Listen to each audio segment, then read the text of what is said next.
Certes, je suis étonné de la personne qui lit le Coran sans comprendre ses sens. Comment prend-il du plaisir à sa lecture? Alhamdulillahi Rabbil Alamin. Wassalatu wassalamu ala Rasulillahi sallallahu alayhi wa sallam. Assalamu alaikum wa rahmatullahi wa barakatuh. Bienvenue dans ce cours de grammaire coranique. Dans ce cours, nous allons étudier An-Nida, qui signifie l'interpellation. L'interpellation consiste à interpeller une personne par une particule appelée harfun nida, qui signifie particule d'interpellation, pour attirer l'attention de celle-ci ou afin d'exprimer une affinité.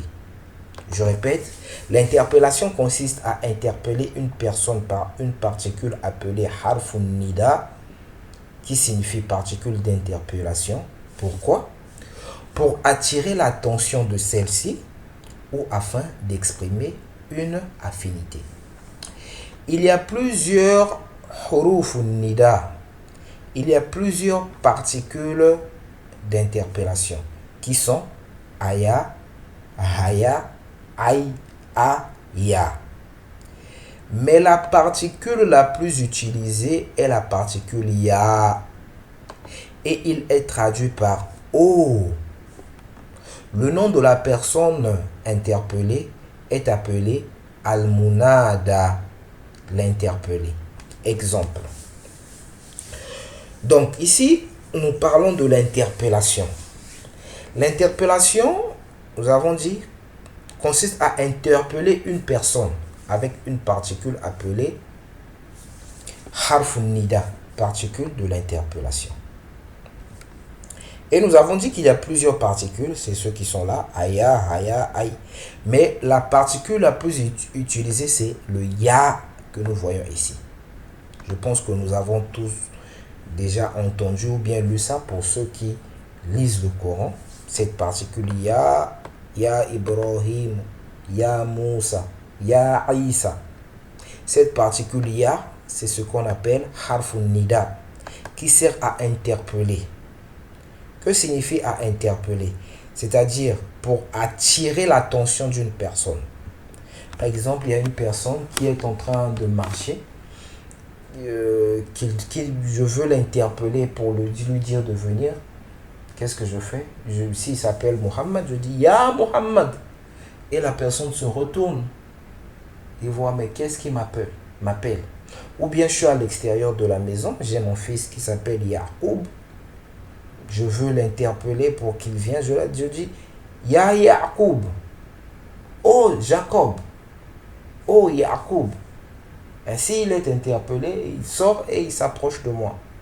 Ça peut être aussi pour indiquer une affinité. Par exemple, un bon ami, un ami intime. Je dis oh Ya Mohammed. Il est devant moi, on se rencontre. On s'était vu par exemple il y a longtemps. On s'est déjà vu, je ne veux pas vraiment l'interpeller pour le dire de venir ou quoi, mais je le vois et je suis content. Ya Mohammed, oh Mohammed, mon frère. Est-ce que vous voyez? Donc ça peut être pour attirer l'attention d'une personne, afin que la personne se retourne ou vienne vers nous, ou pour exprimer une affinité. Donc, par exemple, l'exemple d'utilisation du harf nida, la particule d'interpellation ya. Par exemple, ici nous avons Ya Muhammadou, Ya Fatimatu, Ya Talibu, Ya Muhammadou, oh Muhammad, Ya Fatimatu, oh Fatima, Ya Talibu, oh étudiant. Talibun, nous avons déjà étudié ça, ça signifie étudiant. Bon, pour ceux qui voient ces exemples-là, ils peuvent se poser la question, se dire, mais Ya Fatimatu, je comprends, parce que on a dit que les noms propres féminins ne portent pas de tanwin. Ok, Ya Fatimatu. Mais comment ça se fait qu'ici on dise Ya Muhammadou? Normalement c'est Muhammadoun, parce que Muhammad est un nom propre masculin qui prend normalement le tanwin à la fin. Et ici, on peut se poser la question, talibou, étudiant, il n'y a pas de alif lam. Mais pourquoi il n'y a pas de tanwin? Normalement, quand il n'y a pas de alif lam, il y a un tanwin. C'est ce qui est expliqué ici. Remarque. Le munada, nous avons dit le munada, al-munada, l'interpellé, c'est le mot qui suit le harf nida, la particule d'interpellation. Donc, dans ces exemples ici, al-munada, c'est al-talibou, Fatimatu, Muhammad. Tout ça, c'est al-munada. Donc, c'est ce que on dit ici, remarque, al-munada, qui suit la particule ya, est marfou'un, est au cas nominatif. Nous avons appris, c'est quoi le cas nominatif? C'est la forme normale du nom. C'est-à-dire quand ça se termine avec une seule dhamma ou bien une double dhamma. Donc le munada est toujours marfou'un. Le munada qui suit la particule ya est marfou'un. C'est-à-dire se termine avec une dhamma. Et ne porte ni alif lam ni tanwin. C'est-à-dire al-munada, le mot qui vient après ya, ne porte jamais de alif lam et ne porte jamais de tanwin. Jamais de alif lam, jamais de tanwin. Et c'est marfou'un, c'est-à-dire ça porte seulement une dhamma. Ça porte toujours une dhamma, mais jamais de alif lam, jamais de tanwin. Dire ya Muhammadun est une erreur. Et où se trouve l'erreur? L'erreur, c'est le tanwin. Parce que ça, c'est un munada. C'est une personne interpellée. Et le nom interpellé ne porte jamais de tanwin ni de alif lam. Or, ici, ya Muhammadun, il y a une tanwin.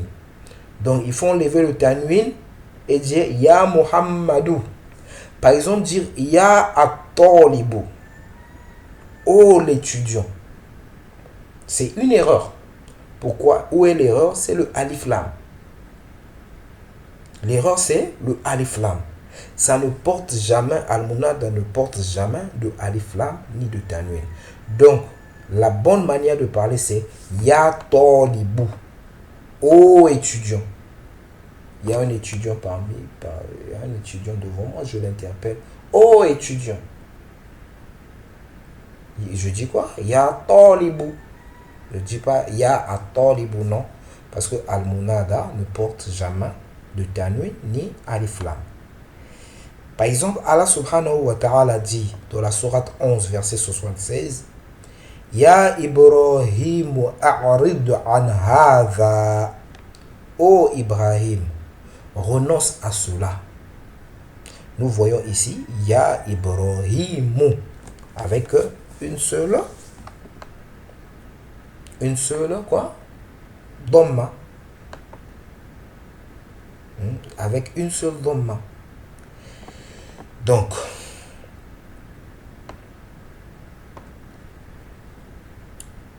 le munada est toujours ma'rifatun.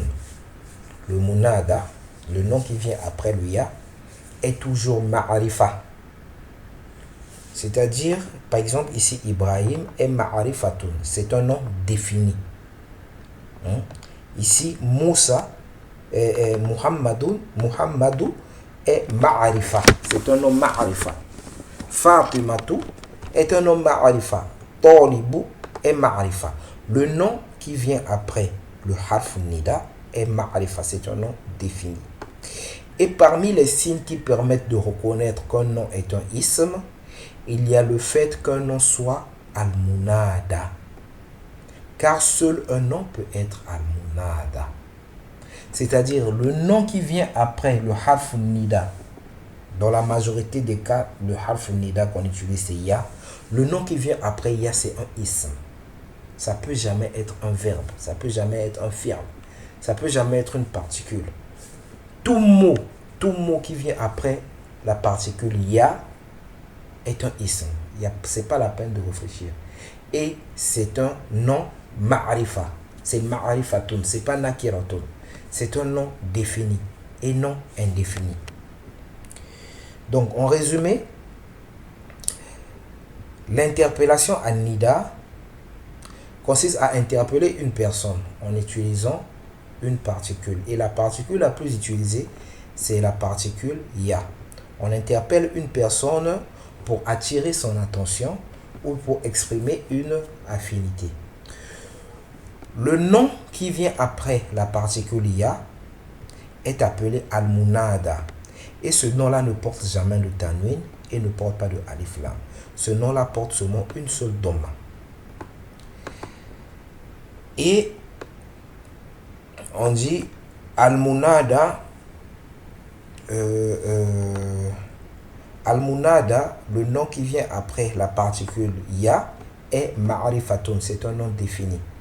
Nous avons appris plusieurs types de noms définis. Nous avons appris les asma ou l'ishara. On a dit c'est des noms définis. Le nom qui porte un alif lam, par exemple al-baytu, c'est un nom défini. Et parmi les noms définis, là nous venons encore d'apprendre, c'est quoi? Al-munada, le nom qui vient après la particule d'interpellation. Allah subhanahu wa ta'ala nous assiste et nous avons encore dit que al-munada c'est un ism. Parmi les signes qui permettent de reconnaître qu'un mot est un nom, qu'un mot est un ism, il y a le fait que ce mot soit munada. Qu'Allah subhanahu wa ta'ala nous facilite, qu'Allah subhanahu wa ta'ala nous assiste. J'espère que vous avez aimé. Si vous avez aimé, n'hésitez pas à liker, à écrire un commentaire, à vous abonner afin de soutenir la chaîne. Subhanaka Allahumma wa bihamdik, ashhadu an la ilaha illa ant, astaghfiruka wa atubu ilayk.